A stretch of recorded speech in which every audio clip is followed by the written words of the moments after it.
Anyway, it was constructed as a World War II memorial. The concrete relief of the old city logo was concrete poured out. I'm on the Veterans Committee, and we had that thing cut out, refurbished, and planted out front when they tore the stadium down, and so that the memorial would not be lost due to the structure failure of the bricks. And if you watch the 1992 John Goodman film, The Babe, it was all filmed there. All the outside baseball scenes. Here's one of the first pitches thrown out there by the then mayor of the town. And here's a nice aerial shot of it back there. Does anybody remember this little place down here that had the little water spout in the center, and you could get in your little bathing suit and run through that big sprinkler they had down there? You've done that, sir? Now, it was also home to the Boston Red Sox Farm Club for their spring training facility. Many professional baseball league games were played there. Anyway, here's the St. Louis Browns out here playing, and they played a lot of people there. And this is St. Louis Browns versus the Cleveland Indians out there. In Burbank. Right here. The motel, which was up the street, was built to house the ball players during the season. I'll do this one. Have you ever heard of the Patsy Awards? Anybody? You've heard of the Oscars, you've heard of the Tonys. Well, the Patsy Awards were started given in 1951 to 1986 for the Best Animal Actor. The paw prints are located at Burbank Animal Shelter, 1150 North Victory Place. Francis the Talking Mule, Benji, Lassie, Arnold Ziffel, they all have their paw prints there. And there they are. As you can see, in 1957 it was a goose, a mule, a lion, a horse, one more. They got Pie Whack the cat from 1959. Here's Benji.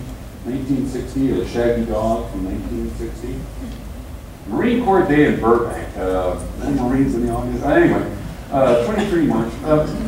Any of these people in this audience? Yes? No? No? Cap, you must have. Yeah, that's VHS 1970. Where's Cap? I think that's 70. Okay. Vietnam-bound Marines from Camp Pendleton. First Golden Mall for lunches and speeches in Disneyland that night. The Marines had to have loved the hostesses. I mean, yeah, lunch was great. Yeah, Disneyland. Yeah, the hostesses were good. 400 high school girls acted as hostesses. Big deal. Bob Hope spoke. There he is. They had music. Disney characters were there. Oh, Burbankia photographic analysis. Okay, what happens when Mike and I get these photos, we blow on what we do, are these high-resolution scans, and we have fun with them. Give you an example. Here's a photo, circa 1959, of Burbank's police radar enforcement van. And you can see a 1959 Impala in the background. That's how we dated this one. You look at that picture, you think, nice picture, it's interesting. But when you do a blow-up of it, you see this interesting thing. It's right here. It's a billboard. Right there. So we blow it up. Snow, Mish, Hud, now, what on earth does that say? Well, it took me some time to figure it out, but I did. It says, I said mission, partner. And we think this must have been a Cowboys chaps. Mission was an orange drink, and there's the same logo from there to there, so that kind of confirms that. That was a billboard for Mission Orange Drink made in California. Here's another great shot. Corner of Bonnywood Place in Magnolia. The street sign says Bonnywood and Magnolia right down there, so that dates that. You can see eggs were 49 cents. You can't make a bad cup of MJB. The city of Burbank is printed on the stack. All sorts of interesting details. Next. Okay. Here we go. We're going to involve you in a little mystery we've had. We'll talk about this in a minute. This is from the Delos Wover collection of photos that Mike came into collection. He made blow-ups of these. It's an interesting place in San Fernando Road. We're not entirely sure where yet. But observe the soda pop place and this theater.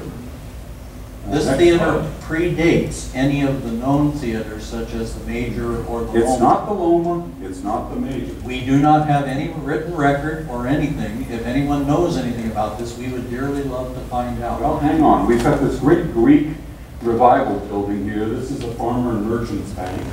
There on San Fernando. A very nice building. Okay. The little building in between is the post office. We've got that later on. Delos Wilbur worked. So, what is this theater? Is this Abraham Lincoln? Is that his head? Is that his goatee? Is that a tie? Would that be the Lincoln Theater? Or is it an eagle? Is that the head? Are those the wings? Is this some sort of a rock or a globe? How many of you think it's Abraham Lincoln? Wow. How many of you think it's an eagle? Okay. Well, your guess is as good as mine. We have no idea. We've got more details there. You've got Ferguson's ice cream parlor. You can see he loads his mail car there because it has his license on the top. It says the U.S. Postal Service. Reading storage is located over here. See these really arcane things when you blow up these pictures.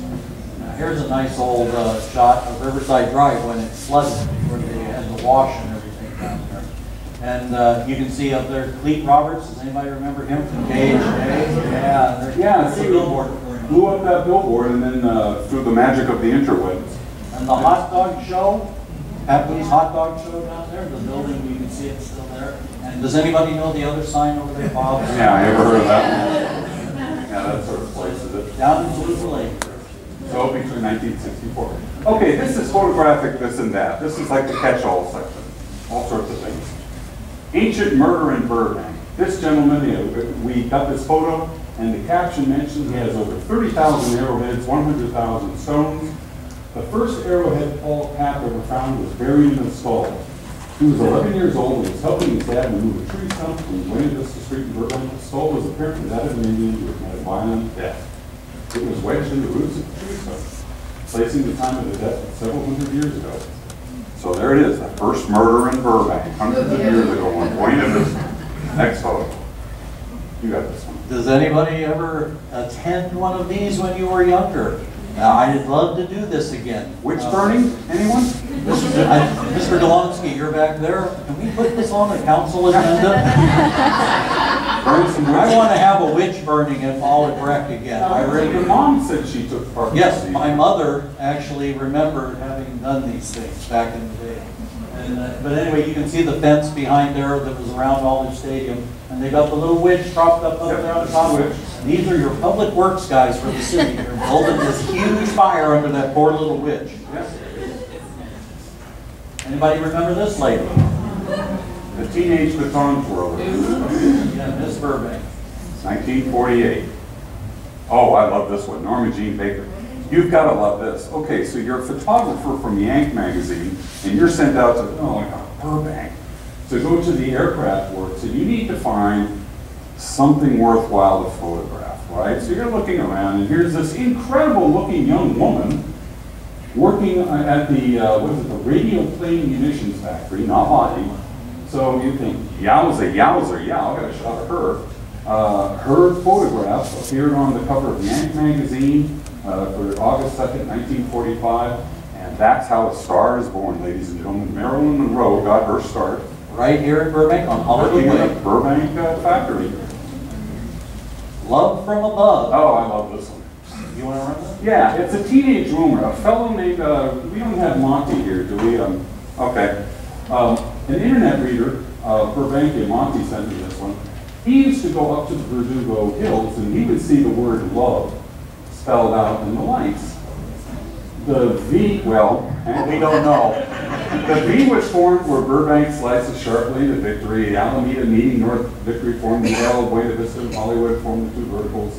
O was the largest letter, rather irregular, but Monty admitted that LSD may have been a factor in seeing love from above. So. But you see, there is an aerial photographic. Now, Mike and I used to go up there every now and then cruising, and we would see a 13. We'd see an X and 3 I's.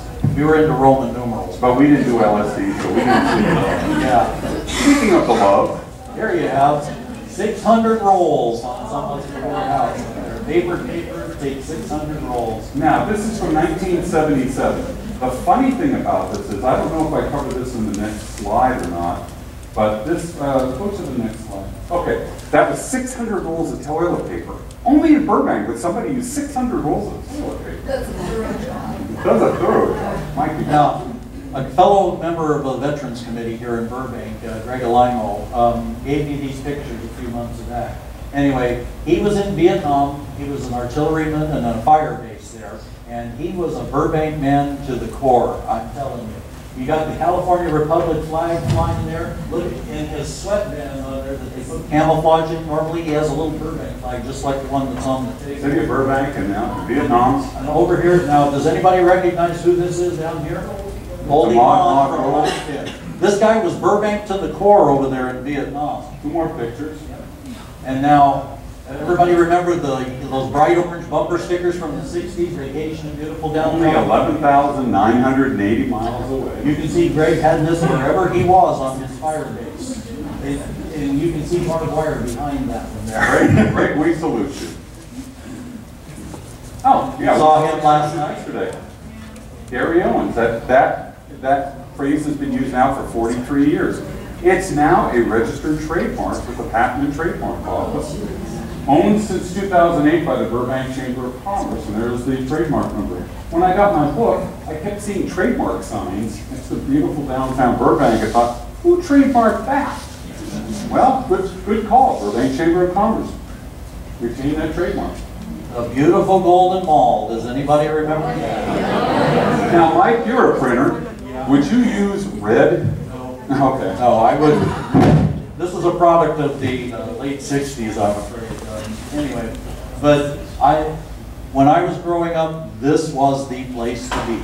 And my parents would drop me off on the Thrifty side by Magnolia there. We'd get ourselves a nickel ice cream cone. We'd walk all the way down that side to Olive, and we'd turn and head back up to Save-Ons, where we would pick up our next nickel cone for the ride home.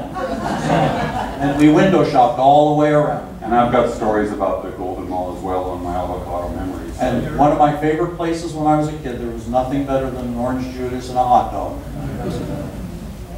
Here's a couple of more pictures from all. Anybody remember Bertels? What?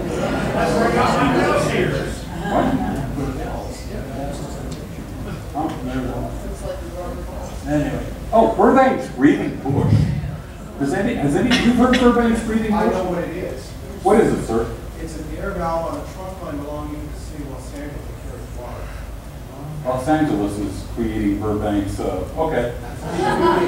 In case you don't know, and I've never heard of this, Burbank's Breathing Bush, located on the Whatnot Highway under the power line right away, just south of Clark Avenue, hidden by huge oleander bushes, pressure relief valves on value of an underground pipeline. As pressure built up, air would be released, hence breathing. It turned into a teen hangout and a scare spot for the unsuspecting. We do that in Antietam, you know, the battlefield of Antietam. Cars go by and Confederates jump out and they have mud on their faces and they scare girls and stuff. It never ends. And everybody remembers the snow of '49. No, Mike, not everybody. I don't remember. You don't remember. This is all correct, by the way. And they're going to have a nice little magician show. And I think the magic was already happening. The snow fell in Burbank. Now this is a color shot that was sent to us by a viewer of Burbankia. Isn't that awesome? That's Jefferson Elementary, by the way, in the background. You can hear Bing Crosby singing White Christmas. Yep. Here's another, the little White Chapel. Oh, it's like a Courier and Ives.